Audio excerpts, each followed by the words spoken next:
염색체가 제일 크고 그 다음 DNA 그 다음 유전자야. 요 밑에 그림 보시면 보세요. 염색체가 여기 나와 있어요. 염색체가 나와 있고 그걸 쫙 풀어헤치니까 이게 실이 된 거지. 우리가 이렇게 옷에서 이렇게 실밥 나오면 요렇게 뛸려고 쭉 당겼는데 쭉 빠져나올 때 있어요. 실밥이. 그러면 어떻게 계속 빼야죠 이거. 쭉 다 빼고 나면 이렇게 벌어지고 막. 어쨌든 실밥을 요렇게 빼서 한 요만큼 빠졌어요. 그럼 이거 그냥 버려야 되는데 잘 안 버려요. 또 이렇게 있어 말고 있다고 한쪽 방향으로 계속 말고 있다고 이렇게. 애들하고 말하면서도 말고 있고 가끔 바닥에도 그렇게 말고 있고 이게 계속 말아요. 한쪽으로 계속 실을 말아요. 얇은 실을 계속 말아요. 그러다가 탁 놓으면 어떻게 돼요? 다시 띵 펴져요? 실이? 아니지. 쭉 말고 탁 놔두면 또르륵 뭉쳐요. 맞아요? 그렇게 뭉쳐진 애가 뭐야? 염색체인 거야. 이해되니? 그럼 염색체는 막이 있니 없니 그러면? 막이 없죠. 그죠? 그냥 또르륵 뭉쳐 있으니까 막이 없어. 그거 다시 쭉 피면 이렇게 실로 펴지겠지. 그게 염색사죠. 그 실 하나를 확대해 봤더니 그 실도 돌돌돌돌 말려 있더라고. 요게. 봤더니 어떻게 생겼어? 이렇게 말려서, 그러니까 요게 사실은 실 하나야. 한 오락이야.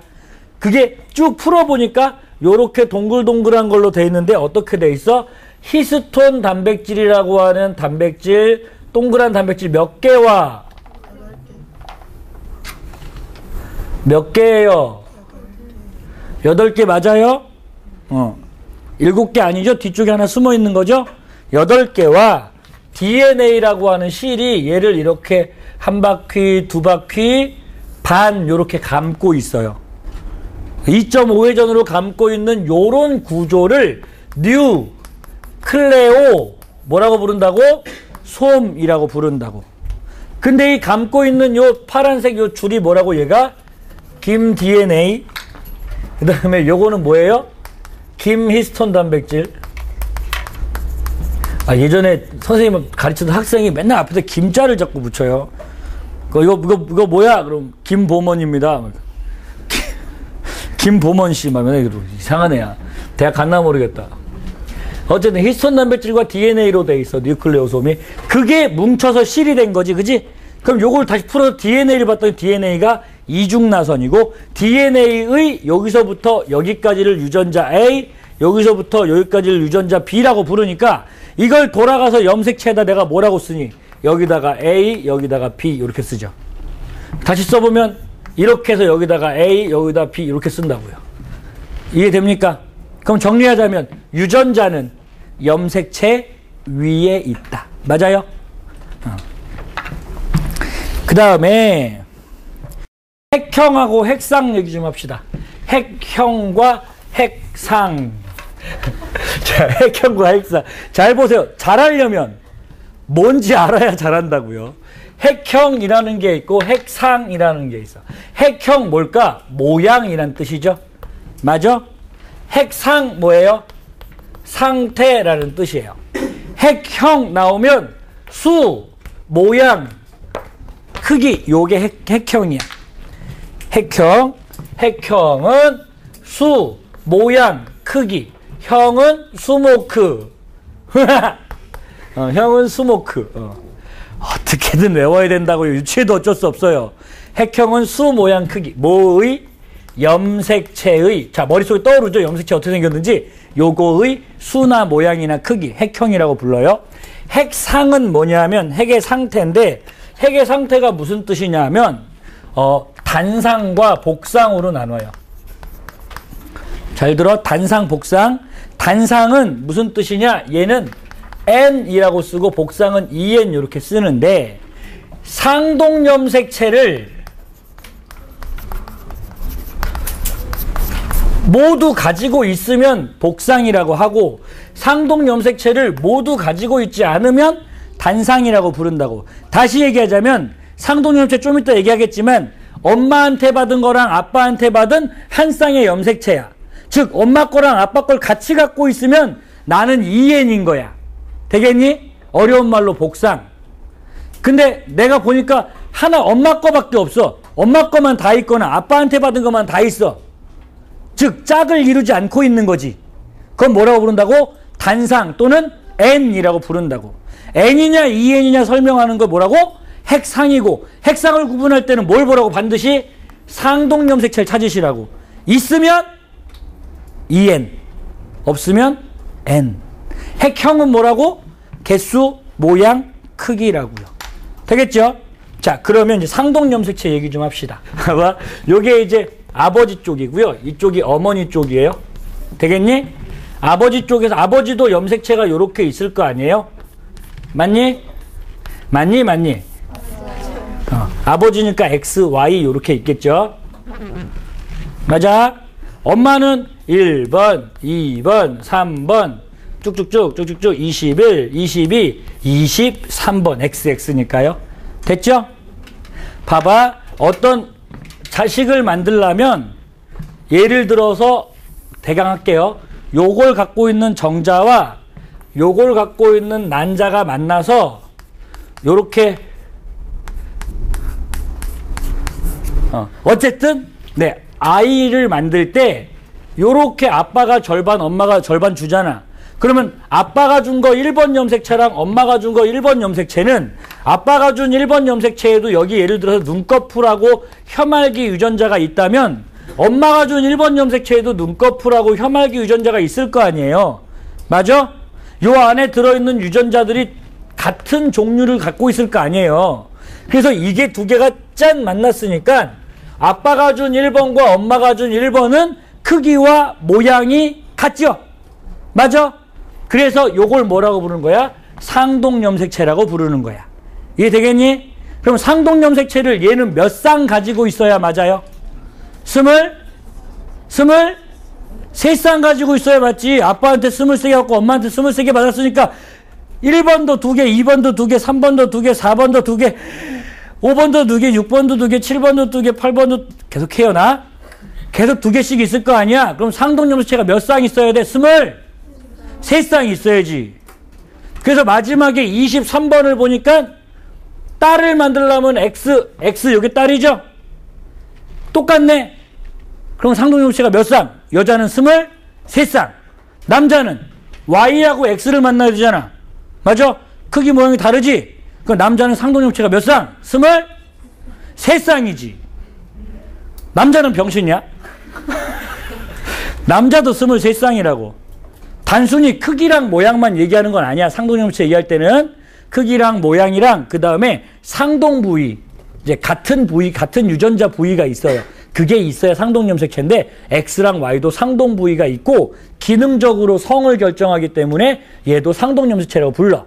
그럼 정리하자면 여자가 상동염색체가 몇 쌍이고 23쌍이고 XX니까 남자는 상동염색체 몇 쌍이라고? 23쌍이라고. 그러면 X랑 Y도 서로 상동염색체다 이런 얘기지. 되겠냐? 상동염색체는 남자 몇 쌍이고 3쌍이고 여자도 몇 쌍이다? 23쌍이다. 오케이, 됐어.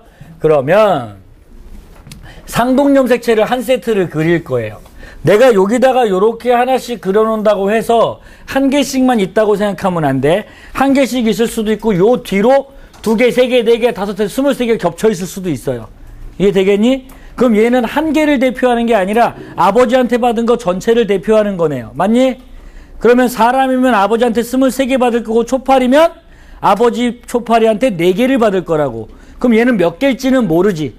하지만 전체의 절반이니까 N개를 받았다고 얘기를 해요. 이해 되냐? 엄마도 마찬가지 몇 개를 받은 거야? 엄마한테서도 N개를 받아서 총 2N개의 체세포를 가지고 있는 거야. 되겠지? 자, 얘네 둘을 관계를 뭐라고 부른다고? 뭐라고 부른다고? 상동염색체라고 부른다고. 그럼 얘가 복제가 됐어요. 무슨 시기에?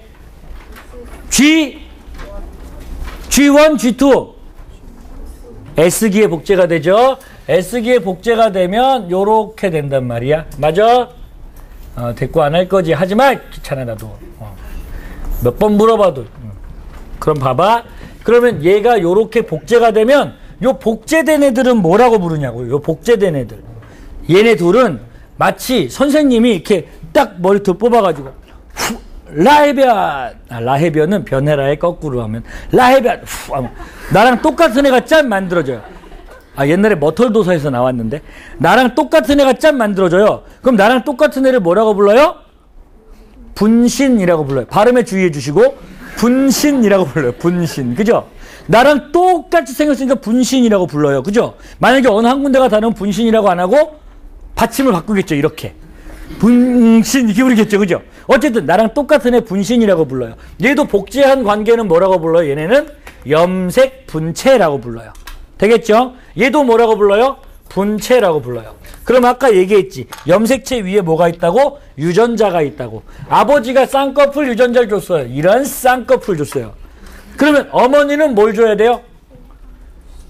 어머니가 꼭 쌍꺼풀 줘야 돼요? 아니죠. 외꺼풀 줄 수도 있죠. 그죠? 그러면 여기 놓이는 유전자는 쌍꺼풀일 수도 있고 외꺼풀일 수도 있겠네요. 이해되죠? 오케이. 그래서 여기 엄마가 준 거랑 아빠가 준 거랑 얘네 둘 사이의 관계를 뭐라고 부르냐 하면 상동염색체의 동일한 위치에 있는 유전자들을 이걸 대립유전자라고 불러요. 뭐라고? 대립유전자. 대립유전자가 되려면 반드시 조건이 두 가지가 들어가요. 첫 번째는 어디 위에 있어야 된다고? 상동염색체 위에 있어야 되고, 두 번째는 어디 있어야 된다고? 동일한 위치에 있어야만 된다고. 그러면 쌍꺼풀 유전자의 대립유전자는 쌍꺼풀 유전자도 될 수 있고 외꺼풀일 수도 있지. 되겠니? 그런데 선생님이 편의상 쌍꺼풀 유전자를 내가 뭐라고 쓸 거냐면 라지 A라고 쓸 거예요. 그리고 외꺼풀 유전자를 줬다고 하고 엄마가 스몰 a를 줬다고 쓸 거예요. 괜찮죠? 맞아? 그러면 상동염색체에 있는 유전자들은 반드시 같아야 될까? 달라도 될까? 달라도 되지. 그죠? 아버지가 쌍꺼풀 줬다고 엄마도 꼭 쌍꺼풀 주는 거 아니니까 다를 수 있어. 되겠지? 자, 그러면 여기서 보자. 염색 분체로 됐어. 복제가 됐어. 그럼 여기에 뭐 있어야 될까? 라지 A가 있어야 되지. 왜? 똑같아야 되니까. 여기에 스몰 A 있었죠. 여기에 뭐 있어야 돼? 스몰 A 있어야지. 되겠니? 그러면 여기서 대립유전자, 요놈 대립유전자를 찾아보자 그랬어. 라지 A 대립유전자 뭐가 돼야 돼요? 동일한 위치니까 라지 A도 되고 스몰 A도 돼? 아니지. 어디만 돼? 상동염색체로 찾아야 되니까 요쪽에 있는 스몰 A가 대립유전자다 이런 얘기죠. 할 수 있겠냐? 자, 그러면 내가 여기서 정리를 하나만 하자. 상동염색체는 유전적 조성이 어떨 수 있다? 다를 수 있다. 맞아요? 맞아요? 그럼 염색 분체끼리는 유전적 조성이 어떻다? 그냥 같은 게 아니라 반드시 같다. 되겠냐? 안 똑같으면 안 돼. 대립유전자는요? 유전적 조성이 다를 수 있다. 오케이, 잘했어요. 자, 그 다음에 핵형, 핵상 얘기했고 상동염색체 대립유전자 얘기했어. 다음 장에 보시면 염색체 수 비교가 나와요. 뭐 얘기할 거 많지는 않아. 야, 염색체 수가 많으면 고등하냐? 그러면 염색체 수가 같으면 같은 생물이냐? 그러면 같은 생물은 염색체 수가 같냐? 그건 같죠. 염색체 수가 같으면 염색체 수가 같다고 해서 같은 생물은 아니야. 하지만 같은 생물끼리는 염색체 수가 같죠. 남자나 여자나 둘 다 사람이라는 종이니까 염색체 수가 모두 46개씩으로 같은 거라고요. 이해할 수 있죠? 어렵지 않아. 여기 봐. 남미의 한 양치식물 고사리 같은 애잖아요. 염색체가 1320개 있대. 조냄 발달했나요? IQ 겁내 높고 막 뛰어다니고 막 이러나요? 날아다니고 막. 말도 안 돼. 핵상하고 DNA 상대량 요거 좀 볼게요. 요거 상동염색체를 가지고 있나 안 갖고 있나? 가지고 있죠. 그럼 몇 N이라고 쓸까요? 여기다가 2N이라고 써주세요. 2N. 얘는 몇 N이라고 쓸까요? 둘 중에 하나밖에 없죠? N. 얘는요? 뭔가 이상하죠? 그죠? 하나는 아빠 거, 하나는 엄마 거, 하나는 뭐예요? 그죠? 요거 3N은 3N인데 요거 돌연변이에요. 인공으로 만든 돌연변이. 정상적으로는 이렇게 안 나와. 특별히 동물에는 더더욱 이렇게 안 나와. 막 눈 3개 되고 막 이런 아니에요, 이런 거. 그 그 다음에 얘는 몇 n이라고 할까요? 정상이에요? 병신이에요? 정상이에요? 병신이에요? 이상하게 병신 같은데 앞에 있는 애들이 자꾸 정상이라 그러죠. 그죠? 이거 정상이에요. 얘가 XX고 얘가 XY니까 정상이에요. 하나 정도 다를 수 있어요. 그죠? 정상이에요? 여기 있는 남자들 다 정상이에요? 이상하게 보지 마세요. 정상이야. 이거 몇 n이야? 2n이에요. 되겠죠? 얘는 몇 n일까? 여기 또 요건 좀 병신이에요. 병신할 것 좀 그렇다. 장애도 이상한 거잖아. 이상이에요. 이상. 그렇네. 평상시 언어 습관이 안 좋아서 정상의 반대말을 얘기를 못하고 있어요. 이상이에요. 염색체 이상이 생겼어. 그러면 원래 이렇게 2n에서 두 개가 없어진 걸까? 아니면 n이었는데 하나가 늘어난 걸까? 어느 게 가능성이 높아요? n이었는데 요거랑 똑같았는데 하나 늘어난 게 더 가능성이 높겠죠? 그럼 얘는 뭐라고 쓸까? n 플러스 1. 얘는 그럼 뭐라고 쓸까? 자동으로 2n 플러스 1. 됐니? 그 다음 DNA 상대량 얘기가 나와요. DNA가 뭐냐면 유전 정보의 양이에요. 유전 정보, 유전자는 사람의 세포 하나당 한 3만 가지 정도 들었어요. 그러니까 엄마가 15,000가지를 주고 아빠가 15,000가지를 줘서 3만 가지 정도 특징을 내가 갖고 있다고요. 그러니까 선생님을 설명하려면 특징을 3만 개는 설명을 해야 내가 돼요. 친구들 중에 단순하게 생긴 친구 있죠. 그 친구도 3만 가지는 설명을 해야 그런 얼굴이 된다고요. 그런 모습이 된다고. 이해할 수 있겠죠? 근데 내가 매번 염색체 수는 아버지 엄마한테 받아서 2n, n씩 받아서 2n인데 DNA는 3만 가지입니다. 내지는 28,000가지입니다. 그래서 복잡하잖아. 귀찮고. 그래서 3만 가지를 줄여서 뭐라고 썼어? 2라고 쓴 거야. 즉 아버지 엄마한테 받은 요거를 다 모아서 유전 정보를 예를 들어 질량을 쟀다고 생각해 보자. 그때 엄마한테 받은 유전자가 다 합치니까 1kg야. 아빠도 얼만큼 줬을까? 1kg 줬겠지. 맞아? 그게 DNA 상대량이라고. 아빠한테 받은 모든 DNA의 총량, 그걸 1로 보고 엄마한테 받은 DNA의 총량을 1로 보아서 상대량이 얼마인 거야? DNA 상대량이 얘가 2인 거야. 근데 책에 가끔은 얘가 1로 표현되기도 해. 한 사람 거라서. 그러면 요거는 지금 DNA를 맨 처음 걸 2라고 썼을 때는 얘가 DNA가 얼만데요? 1이죠. 근데 만약에 이걸 1로 써버리면 얘는 얼마라고 쓰면 되는 거야? 그냥 0.5라고 쓰면 되는 거야. 아무것도 아니야. 왜? 상대적인 양이니까. 자기가 특이하게 좀 하고 싶으면 여기다가 한 136 이렇게 써놓고요. 얘가 78 쓰면 돼요. 뭐하러 그런지 모르겠지만 어쨌든 그냥 간단하게 하려고 1, 2 이렇게 쓰는 거잖아요. 이해되죠? 숫자 자체는 중요하지 않아. 상대적인 비율만 중요한 거야. 그럼 얘는 뭐라고 쓸까? DNA 얼마라고 쓸까? 3. 그렇지, 잘하네. 얘는 뭐라고 쓸까? 이거 2예요. 남자가 2 아니면 병신이에요. 어쨌든 2예요. 얘는 뭐라고 쓸까 그러면? 일단 기본적으로 요거 합쳐서 얼마고요? 1. 그죠? DNA라고 써야 되는데. DNA 상대량이 얼마? 1보다 조금 크죠? 그 조금 큰 걸 내가 지금 알파라고 쓰려고요. 되겠죠? 그럼 얘는 뭐라고 써요? DNA 얼마라고 써줄까? 2 플러스 알파 요 정도 써주면 되겠네요. 되겠냐?